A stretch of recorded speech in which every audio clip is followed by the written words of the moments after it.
Olá pessoal, tudo bem com vocês? Aqui quem está falando é a professora Érica Vale.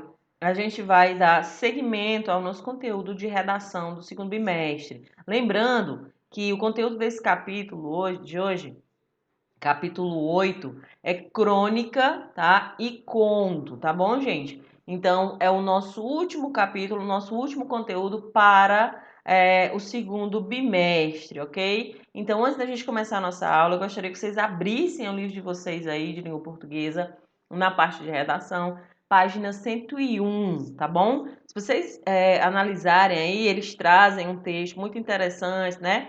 Levantando o questionamento de opinião e fato, tá certo?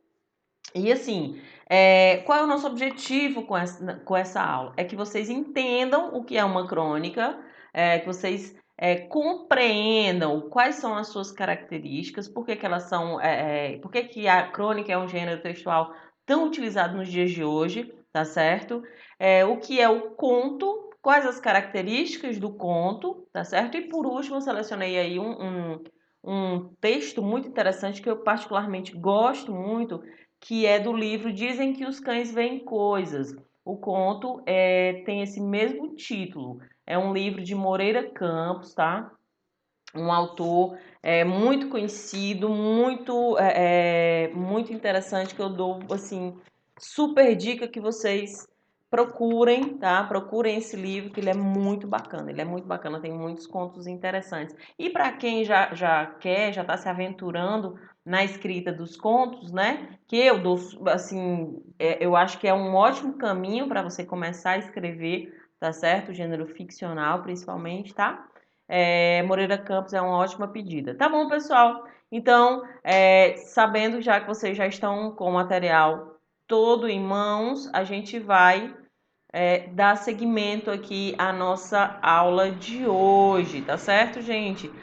Vamos lá. Primeiro, o que é a crônica, Érica? Gente, a crônica é um tipo de texto narrativo curto que ele é geralmente produzido para meios de comunicação, por exemplo, jornais, revistas, né? Tá? Pode ser produzido também para a internet, tá bom? Além de ser um texto curto, ele possui uma vida curta, ou seja, as crônicas tratam de acontecimentos corriqueiros do cotidiano, tá? Então, geralmente o autor ele faz um recorte de um momento ali específico e transporta isso para a sua narrativa, tá certo? Então, portanto, elas são extremamente conectadas com o contexto em que são produzidas, tá? Por isso que se diz que com o passar do tempo ela perde sua validade ou fica fora do contexto. Não é o caso da crônica, da crônica ficcional, né? A crônica ficcional ela tem uma função ali de deixar você reflexivo em muitos momentos, independente do tempo em que tenha sido escrito. Porque atualmente os cronistas eles estão falando muito sobre temas muito atuais que sempre fizeram parte do nosso cotidiano, né? Então é uma das características mais interessantes, tá? A crônica, ela pode ter também um teor humorístico, né? Então a gente encontra algumas crônicas que trazem esse teor de humor aí, tá certo? Vamos lá, características gerais da estrutura da crônica. A narrativa ela é curta, geralmente em primeira pessoa, então eu me coloco, tá? Então, eu acredito que não sei o que, ou então, enfim, né? O sujeito que está falando ali, ele está se pronunciando e ele geralmente vive ou presencia os acontecimentos narrados na crônica, tá? Linguagem simples e coloquial, poucos personagens, se houver personagens, tá bom? O espaço ele é reduzido, tá bom? O espaço, quando a gente fala, o espaço é a localização, pode se passar dentro de um ônibus, pode se passar no trajeto de uma viagem, pode se passar na sua casa, né, ou dentro de um avião, tá certo? O clímax é aquele ponto máximo da crônica, certo? É aquele ponto ali que o autor ele idealizou para provocar a reflexão do leitor. E ele se prende aos acontecimentos do cotidiano. O que tiver acontecendo, que sempre tem a sociedade, o dia a dia das pessoas, né? É assim, muito fértil o campo para nos dar subsídios para uma escrita de uma crônica bacana, tá bom? Tanto é que temos ótimos cronistas aí no Brasil, certo, pessoal? E aí a gente vem alguns tipos de crônicas, né, que são conhecidas: a crônica jornalística, a crônica histórica ou filosófica e a crônica humorística, tá? A crônica jornalística, gente, é uma espécie de texto que é mais comum, é uma das mais comuns, né? Os jornalistas, eles fazem muito esse tipo de crônica, tá? São produzidos por meios de comunicação, utilizam temas da atualidade para fazerem reflexões, para provocarem reflexões nas pessoas, né? E aproxima-se muito da crônica dissertativa, tá? A crônica histórica ou filosófica, ela é marcada por relatar fatos ou acontecimentos históricos com personagens, tempo e espaços definidos, né? Também ela aproxima-se mais da crônica narrativa, certo? O estilo é mais narrativo. E aí a gente tem a crônica humorística, que é um tipo de crônica que traz humor para entreter o público, né? E utiliza também a ironia, certo?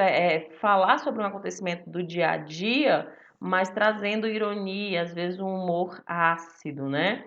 A gente tem a junção também os jornalistas esportivos também costumam fazer isso, e os jornalistas políticos também costumam juntar, tá? Lembrando que esses tipos de crônicas, eles podem estar juntas em um texto só, tá, gente? Então, o mesmo texto ele pode ter elementos históricos, jornalísticos, humorísticos, beleza? Ou humorísticos e jornalísticos, ok? Ou filosóficos, beleza? Tá bom? Então, é basicamente esses os tipos de crônica que a gente costuma ver por aí, tá certo? Vamos lá. A gente vem agora para o conto. O que é o conto, Érica? Gente, vocês estão acostumados com o conto desde que vocês estavam no Fundamental 2, certo? Então, é um gênero literário que é estruturado como uma narrativa curta que envolve apenas um conflito, tem apenas um ponto máximo ali, tá certo?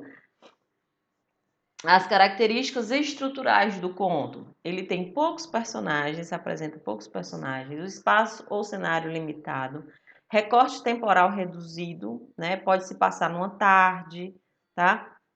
Pode se passar numa noite, pode se passar num eclipse, durante um eclipse, certo? Apenas uns exemplos que eu estou citando para vocês. O conteúdo ele é ficcional, tá? O enredo é simples, o clímax ele é único, há um clímax em todo o conto e ele se divide em diversos, ele pode ser apresentado em diversos, tá? Diversos tipos, fantástico, policial, conto de fadas, né? Que é um comum, muito comum também. E ele tem a função aí de causar um impacto no leitor. Geralmente os bons contos escritos, ele traz uma surpresa aí no final que é muito interessante, tá certo? Ok? E aí, pessoal, eu trouxe para vocês, como eu havia prometido no começo da nossa aula, certo? Esse livro aqui, que é o mesmo que eu peguei aí a imagem, tá bom? É um livro muito assim que eu sempre leio, sempre que eu posso eu tô relendo, porque ele traz umas crônicas muito, muito, muito, uns contos, perdão, muito interessantes, muito bacanas, tá? Eu escolhi para vocês aqui um conto com o mesmo título do livro, tá certo? Então eu vou ler aqui para vocês esse conto que é curtinho e que é muito bacana. Para mim é um dos melhores, se não o melhor desse livro, tá? Dizem que os cães veem coisas. Ela chegou diáfana, transparente, no vestido branco que lhe descia até os pés descalços pelas ricas sandálias de pluma. Ninguém lhe ouviu os passos. Sentou-se à beira da grande piscina, cruzando as pernas longas. Chegou antiquíssima, atual e eterna, com a sua cara de máscara. Moldada em gesso? Apenas uma presença, apenas uma presença porque pousou como uma sombra. Mas por um fragmento de tempo, um quase nada, reinou entre todos um silêncio largo que se estendeu pelo vasto terreno murado da mansão, ensombrada pelas árvores, dominou a enorme piscina e emudeceu as próprias crianças pajeadas pelas babás de aventais bordados. E vejam que as crianças são indóceis. Um presságio. Fragmento de tempo apenas, porque logo o homem gordo de ventre imenso saltou dentro da piscina com o copo de uísque na mão. Espadanou água por todos os lados. A piscina transbordou. Muitos se molharam, outros saltaram das cadeiras de lona. Bruto! Disse alguém íntimo, sem que ele se aborrecesse, bêbado. A onda de água despejou-se sobre ela, que não se moveu. Era trespassável e transparente, floco de névoa pronto a esvoaçar. Permaneceu parada, a cara imóvel, nenhum ricto. Apenas parecia consultar no pulso um relógio invisível para marcar o tempo. O homem de ventre enorme já estava à beira da piscina, gotejante e trôpego para uma nova dose de uísque, os dedos graúdos catando no balde os cubos de gelo. Mulheres seminuas, as nádegas reluzentes de sol e gotas d'água. As rodas, as conversas, os garçons que circulavam, as bandejas de salgadinhos. Uns óculos escuros sofisticados no sutiã mínimo. Por favor. O garçom moço atendia solícito, perdendo os olhos ávidos nos seios mal contidos, oferecidos e inatingíveis. Obrigada. O garçom mantinha a dignidade ereto. A menina chegou e segurou a mãe pelo queixo. Mãe, quero uma Coca-Cola. A mãe não lhe dava atenção. Em flerte com o recente campeão de vôlei, uma estrutura de tórax. A mãe da menina contrariava-se apenas com um tufo de pelos que ele tinha no peito, quase imoral. A menina impacientava-se. Mãe, uma Coca-Cola. Deixa de ser chata. O campeão levantou-se para apanhar-lhe o refrigerante. Em roda mais distante conversavam os homens graves, a última medida do governo, a crise econômica.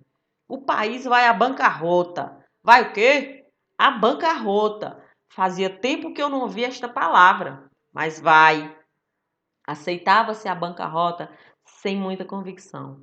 Na grande varanda, as senhoras grisalhas, indesnudáveis, pulseiras tilintantes na flacidez dos braços, discutiam os novos valores morais e comentavam o recente desquite. A menina dela não tem um ano de casada. É a segunda filha que se separa. Como? A segunda. O aniversário da dona da mansão, que se acompanhava ao violão com graça, aplaudida pelos que estavam em volta. O garçom, ou maître, porque ele era solene, curvou-se ao seu ouvido. Ela se livrou do violão, levantou-se e bateu palmas, chamando todos para o almoço americana, as mesas sobre as árvores. Cada um apanhou seu prato. Formaram-se as filas, o homem gentil cedeu lugar a umas nádegas rijas cortadas pelo maiô. Faz favor. Obrigada.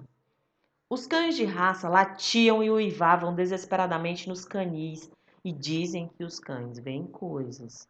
Foi preciso que o tratador viesse acalmá-los, embora eles rodassem sobre si mesmos e rosnassem. À distância, a piscina quase olímpica, agora deserta, toalhas esquecidas, o vidro do bronzeador, o cinzeiro sobre a mesinha cheio de pontas de cigarro marcadas de batom. As filas. Alguém tangeu o gato que lutava com um pedaço de osso. Lenita fez o prato do marido, preparou também o seu. Mordia a fatia de peru com farofa quando se lembrou do filho. Cadê Netinho? Certa angústia na voz. Chamou o marido, gritou pela babá, que se distraía com outras na varanda. Olhos espantados e repentino silêncio, talvez o maior que qualquer outro. Refeições suspensas. Uma senhora mantinha no ar o garfo cheio. Tentavam segurar Lenita. Ela se desvencilhava. Cadê Netinho? Cadê? As águas da grande piscina eram tranquilas, apenas levemente franjadas pelo vento. Boiava sobre elas uma carteira de cigarros vazia, mas a moça que se aproximara parecia divisar um corpo no fundo, preso à escada. Voltaram a afastar Lenita. O marido a envolveu nos braços possantes. talvez procurando refúgio também. O campeão de vôlei atirou-se na piscina e veio à tona sacudindo com a cabeça os cabelos longos. Trazia sob o braço um corpo inerte, flácido, de apenas 4 anos e de cabelos louros gotejantes. O médico novo de calção tentou a respiração artificial, o boca a boca. Os lábios de Netinho estavam arroxeados e levantou-se sem palavras e sem olhar para ninguém. Lenita soltou-se e agarrou-se ao filho. Acorde, acorde! Pelo amor de Deus, acorde! Conseguiram afastá-la mais uma vez. Quase desmaiou. A amiga limpava-lhe com os dedos a sobra de farofa que se grudara em seu rosto. Os cães de raça voltavam a latir desesperadamente. E dizem que os cães veem coisas.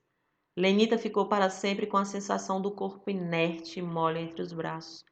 Uma marca presença que procurava desfazer com as mãos. Cabelos louros e gotejantes. Às vezes ela despertava na noite. Acorde, acorde! A presença também daquele instante de silêncio que pesara sobre a piscina. Um pressentimento apenas, precisamente o momento em que ela chegara, transparente e invisível, e se sentara à beira da piscina, cruzando as pernas longas, antiquíssima, atual e eterna. Certo, pessoal? Esse foi o conto Dizem que os cães veem coisas, tá? Se vocês não compreenderam, vamos deixar aí no ar algumas análises, né? A gente viu o ambiente, era um ambiente só, era um churrasco, né? Existiam algumas pessoas, mas tinham personagens principais, certo? E aconteceu algo ali naquele churrasco que chocou, né? Mas tinham, além dessas presenças que estavam lá, houve um acontecimento lá no começo do conto que já trouxe um ar de mistério, né, para o conto. Então, eu deixo vocês com Dizem que os cães veem coisas, tá certo? Espero que vocês tenham gostado. Desculpem-me. Se vocês tiverem mais curiosidades, procurem na internet, vocês com certeza vão encontrar o conto na íntegra, ou então adquiram o livro, que é uma beleza. Tá bom, pessoal? Acessem o portal Avassai, verifiquem a agenda Edu diariamente e acompanhem as nossas lives. Certo? Então, essa foi a nossa última aula do segundo bimestre. Espero que vocês tenham gostado, porque eu me diverti muito. Tá bom? Já já a gente está de volta novamente. Tchau, tchau, pessoal!